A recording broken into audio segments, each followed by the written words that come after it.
Hello and welcome to week 3 of Rolling Workshop Online.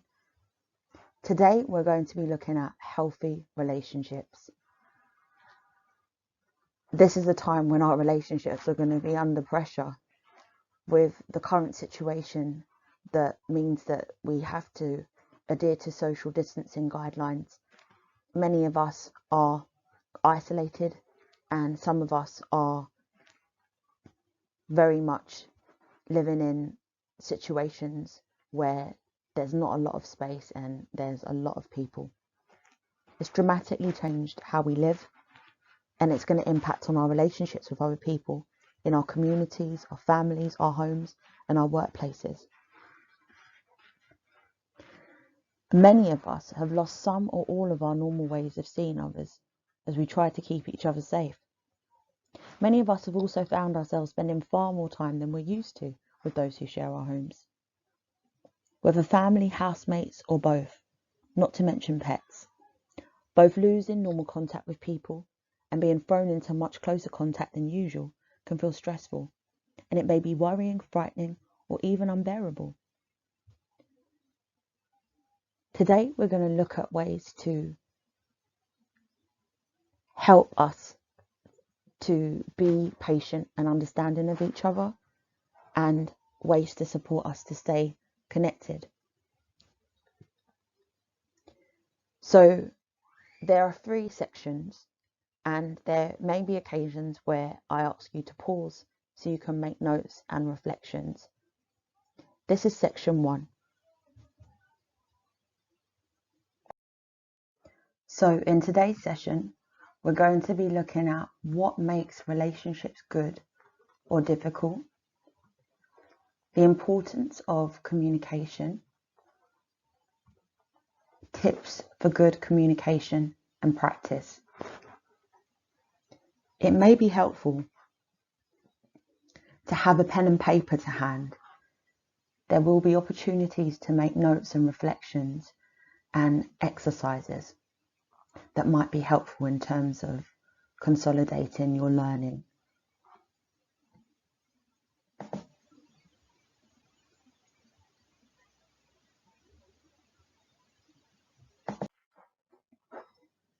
So for our first exercise, we want to think about a good relationship that you have. It could be with a partner, family member, friend, or colleague. How do you feel when you're with this person? What do they do to contribute to this feeling?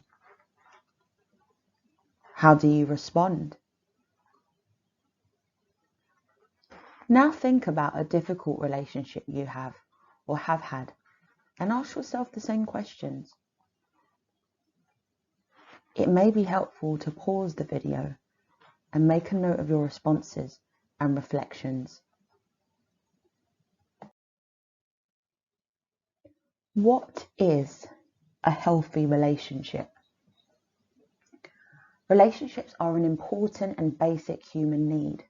They can be rewarding, but relationships can also be challenging and a struggle. The term relationships applies to all relationships: work relationships, friendships, family and romantic relationships. A healthy relationship should bring more happiness than stress into your life. Relationships need to be maintained, and healthy relationships take work. We're now going to look at helpful versus less helpful factors in a relationship. Our relationships aren't just defined by key and big moments, but by many smaller moments in a day. These moments can include our interactions with people we're in a relationship with.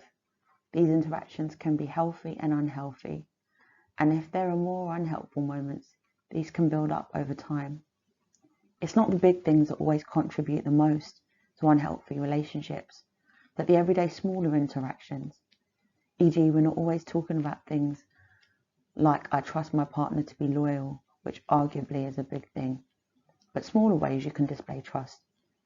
For example, if your partner has agreed to take the bins out but you're constantly checking and asking them if they have. That might not display trust. For example, trusting your friend or partner to collect you on time.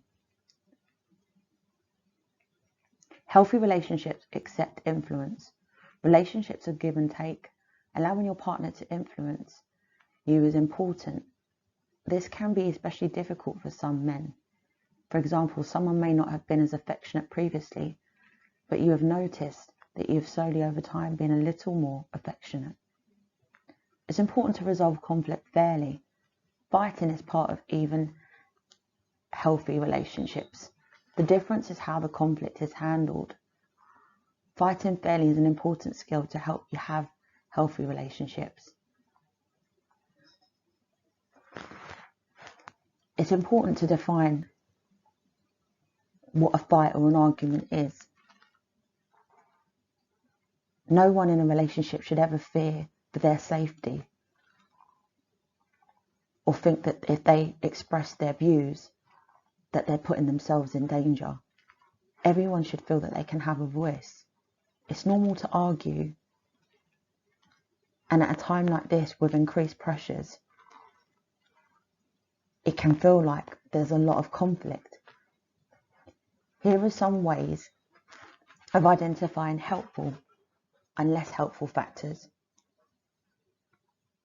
It's helpful to take care of yourself inside and outside your relationship, to be able to express yourself without fear, to take interest in one another's activities, to understand and accept influence of the other person, to resolve conflict fairly, so both people get a chance to be heard in a way that's manageable. Sometimes it's helpful to talk about things that are difficult on your daily walk, or after you've been able to communicate with another family member who may be able to give you some guidance, help you to see both sides of the argument. It's less helpful in a relationship to put one person before the other by neglecting yourself or partner.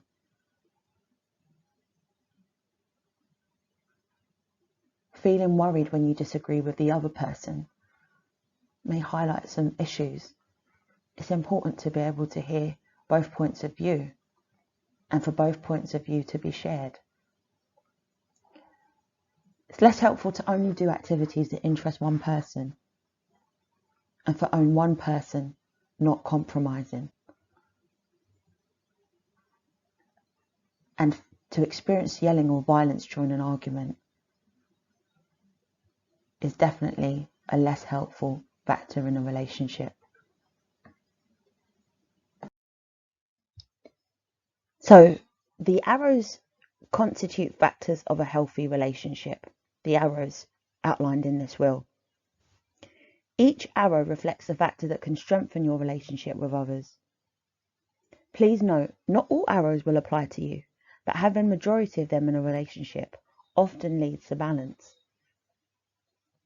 If we look at respect first, respect is about recognizing each other's right to share experiences and opinions. Respect is about recognizing people's personal space, not invading it without permission.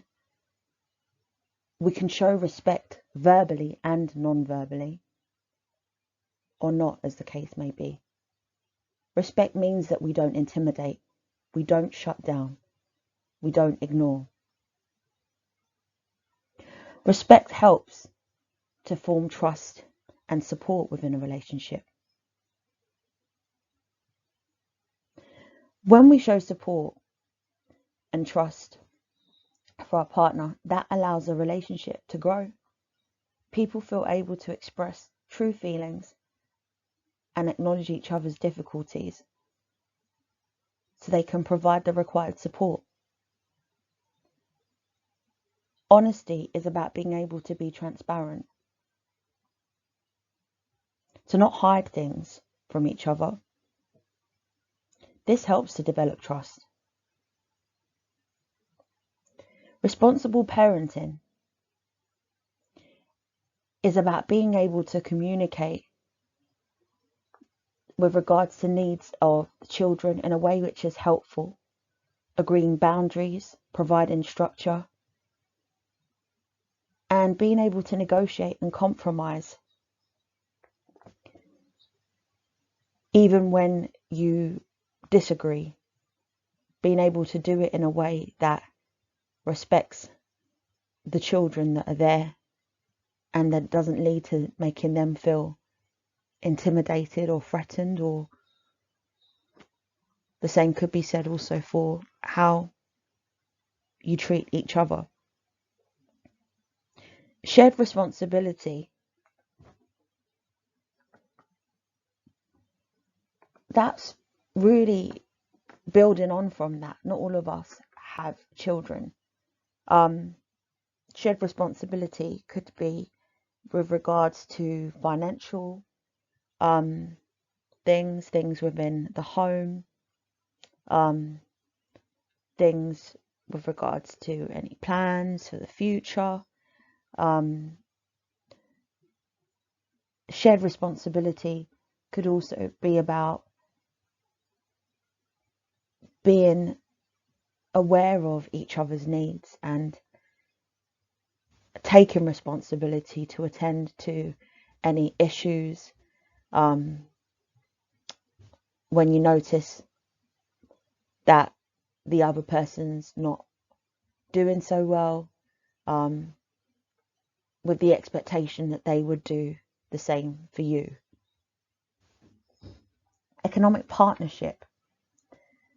That's considering the different roles that people bring to a relationship, recognizing the different contributions. Again, could be financial, could be emotional.